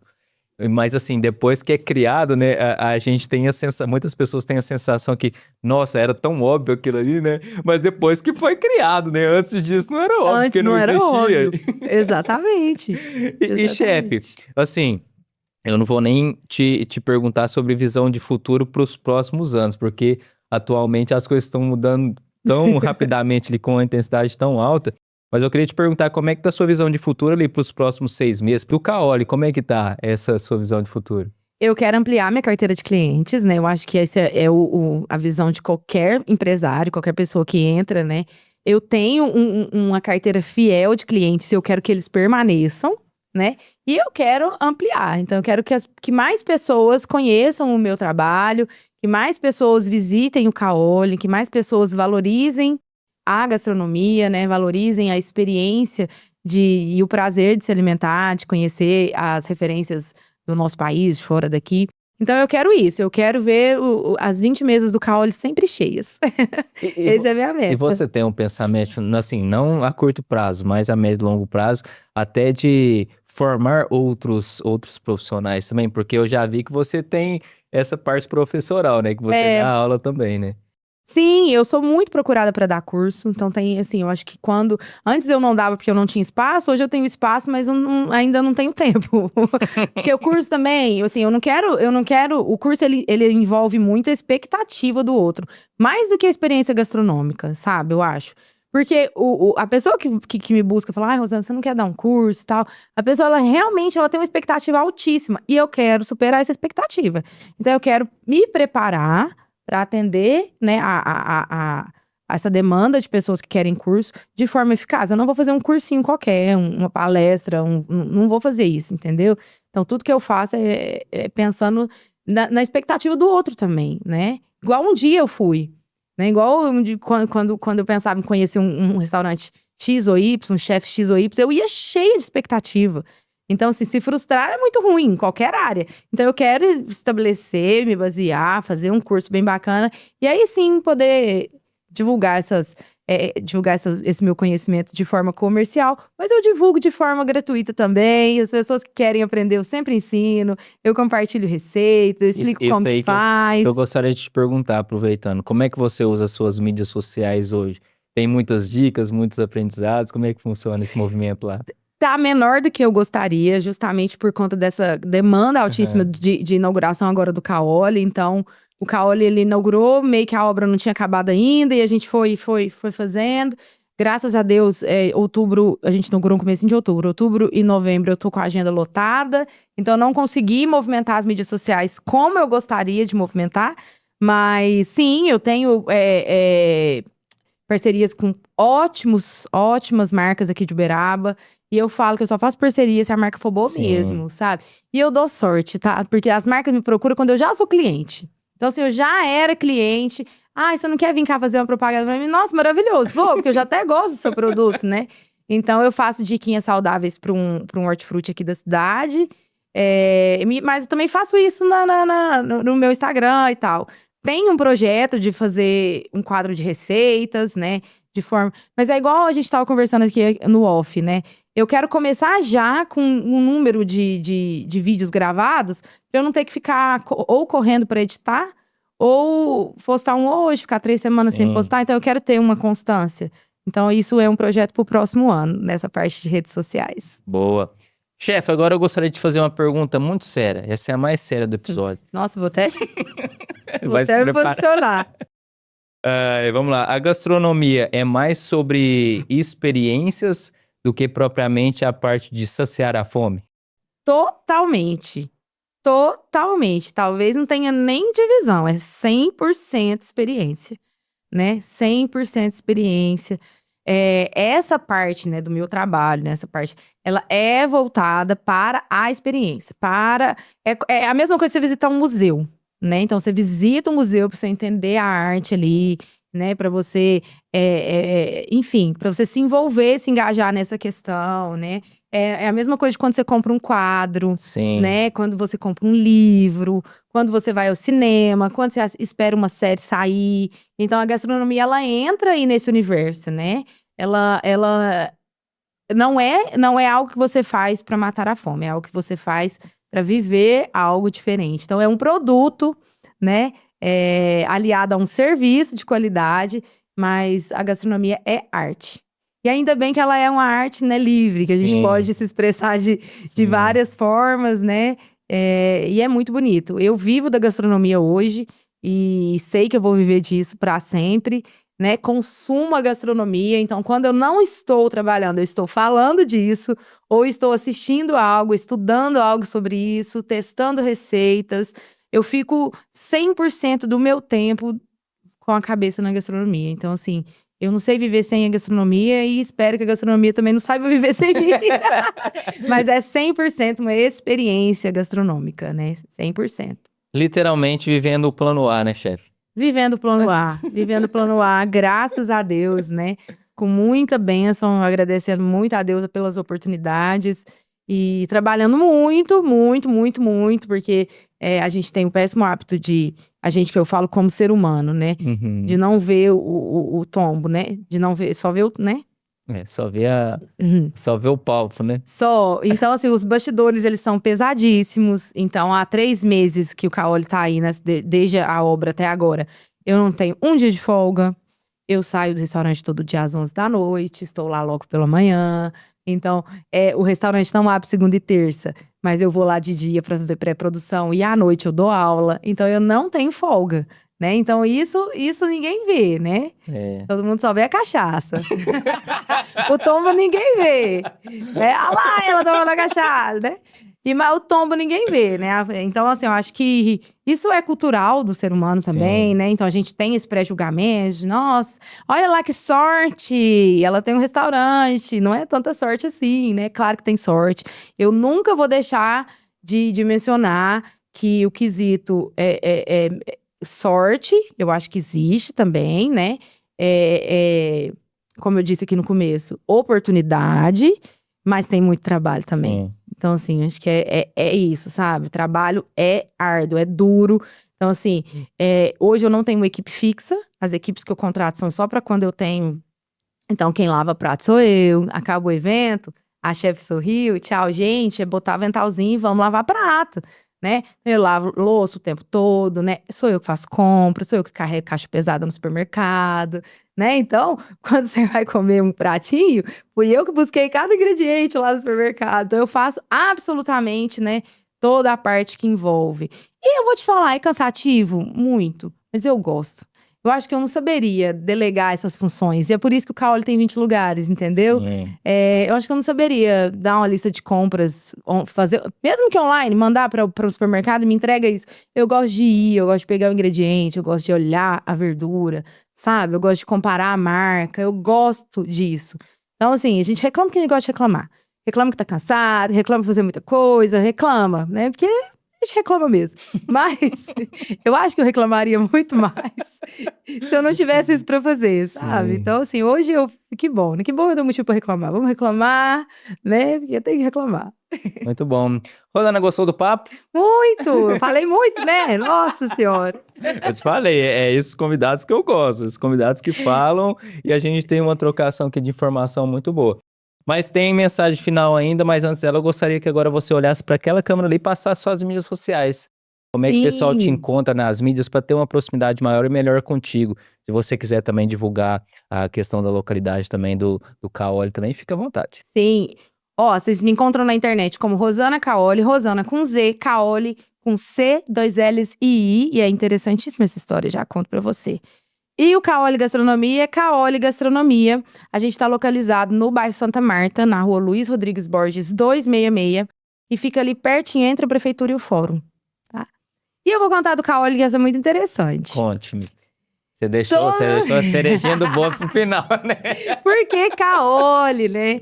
Então, assim, lembra que eu te contei lá no começo que mesmo antes dessa história eu sempre tive uma afinidade com as câmeras, um negócio, eu sempre gostei de falar e tal. E eu achava o meu nome muito comum. Meu nome é Rosana Carolina de Oliveira. Então eu falava assim, meu Deus, mais uma oliveira no mundo, né? E aí eu pensava assim, se eu te falar, Reinaldo, você não sabe quem que é? Se eu te falar Reinaldo Giannichini, você sabe? Né? Então, assim, o sobrenome carregado ali, ele pesa, ele faz a diferença, né? Se eu te falar William, tem milhares. Se eu te falar William Bonner, você sabe quem é. Então, eu queria ser, né, conhecida. E eu achava que Rosana Oliveira não ia dar, sabe? E aí, eu ficava pensando numa forma de ser diferente. E aí, esse é um amigo meu, Gustavo. Gustavo é blogueiro, mexe com as redes sociais, ele é sensacional. A gente tava na praia um dia e eu tendo esse papo com ele. E aí, ele pegou e falou assim... E os fins de tarde, na praia, a gente já tinha bebido algumas cervejas, né? E lá, olhando o sol se pôr e pensando, como que eu vou me destacar, né? Aí ele falou assim, Caoli. Eu, Caoli? Ele é Carolina Oliveira. Aí eu falei, genial! Anotei pra mim não esquecer no outro dia. E ali na praia, no pôr do sol, nasce o Caoli. Que aí eu botei 2 L's pra ficar bonitinho. Todo mundo acha que é italiano. Mas não é, é Carolina Oliveira, que são os meus sobrenomes. E aí ficou diferente. Hoje as pessoas me reconhecem por Caoli como eu gostaria de ser. O restaurante leva esse nome, né? Eu assino assim já, né? Essa é uma coisa que virou, pegou e eu virei a Rosana Caoli, todo mundo sabe. Algumas pessoas me chamam só de Caoli, então pegou. E é isso, é a junção dos meus sobrenomes. E é diferente, é uma coisa que realmente pega na cabeça, Caoli. É diferente, né? E é curtinho, é fácil de falar, né? Então, assim, ficou Caoli, é ótimo, eu adoro. E esse eu devo a ele, Gustavo. Ô, chefe, agora eu gostaria que você deixasse uma mensagem final, principalmente para as pessoas que enxergam que a gastronomia é apenas sobre técnica, que não envolve emoções, a arte, o sabor do chefe ali envolvido. Quero que você direcione uma mensagem final para essas pessoas que só enxergam a gastronomia como técnica. A gastronomia é muito além das técnicas. É lógico que existe, né? Temos que nos basear pelas técnicas. Mas a gastronomia, ela é alma, ela é arte, né? Ela é sentimento, ela é emoção. Aquilo que a gente escuta de falar assim, hoje eu não tô bem, a comida não saiu boa. É real. O dia que você não tá bem, a comida não sai boa. Né? O contrário também, quando você tá muito bem, sua comida sai maravilhosa. Então, é sobre sentimento e é transmissão de sentimento, né? Eu coloquei nesse prato, eu consigo que você sinta isso. Então, meu trabalho hoje, e isso é abstrato. Você tá entendendo aonde que eu trabalho nas pessoas hoje é uma área abstrata. Então, eu preciso explicar para as pessoas o que eu quero que elas sentem. Olha, eu quero que você sinta isso quando você provar esse prato, né? E é genial quando essa conexão acontece. Então, quando o cliente ele entende a mensagem que eu quero passar, nossa, eu bato o sininho lá na cozinha. É ele entendeu a gastronomia, ele entendeu né, o tchan do negócio. Então, assim, não é sobre matar a fome, nunca será. A gastronomia é outro patamar. Chefe, muito obrigada. Muito obrigado por ter aceitado o convite em me participar aqui do Sério Mais Em Tanto podcast. Sempre me perguntam, né, qual é o melhor episódio que você gravou até hoje no Sério Mais Em Tanto podcast? Eu sempre falo, é o próximo, porque, assim, não tem nem como eu falar qual foi o melhor, porque eu sempre me surpreendo e hoje eu me surpreendi novamente. Eu gostei muito de gravar contigo aqui. E pode ter certeza que convites futuros virão para novos episódios. Obrigada. Te convido a conhecer o Caoli também, viu? Vai lá jantar, viver essa experiência. Vai lá ver se essa chefe tá falando besteira ou se é isso mesmo. Mas se eu mexer no prato, você não vai dar nada comigo, não. Não pode jogar no prato. Vai lá, não pode ir no prato. Boa. E pra você que chegou até aqui, já sabe, já clica logo abaixo aí no botão curtir pra você curtir esse nosso episódio gravado hoje aqui. Já se inscreva no canal do Sério Mais Em Tanto podcast. É muito importante você se inscrever aqui no nosso canal. Ative também as notificações para você ficar por dentro de todo novo episódio que a gente sobe aqui no YouTube, principalmente. Comenta aqui também. Eu gostaria que você comentasse aqui para mim, para você que chegou até esse momento. Eu vou lá no Caoli, mas eu não vou mexer no prato. Vou tirar a foto sem mexer no prato. Eu gostaria que você comentasse para me mostrar que você chegou até aqui no final. Compartilhe esse episódio também para mais pessoas. Compartilhe no Telegram, no WhatsApp, no Instagram. Vamos fazer um movimento para esse conteúdo chegar a mais pessoas. Então, te vejo até o próximo episódio. Fique com Deus e tchau, tchau.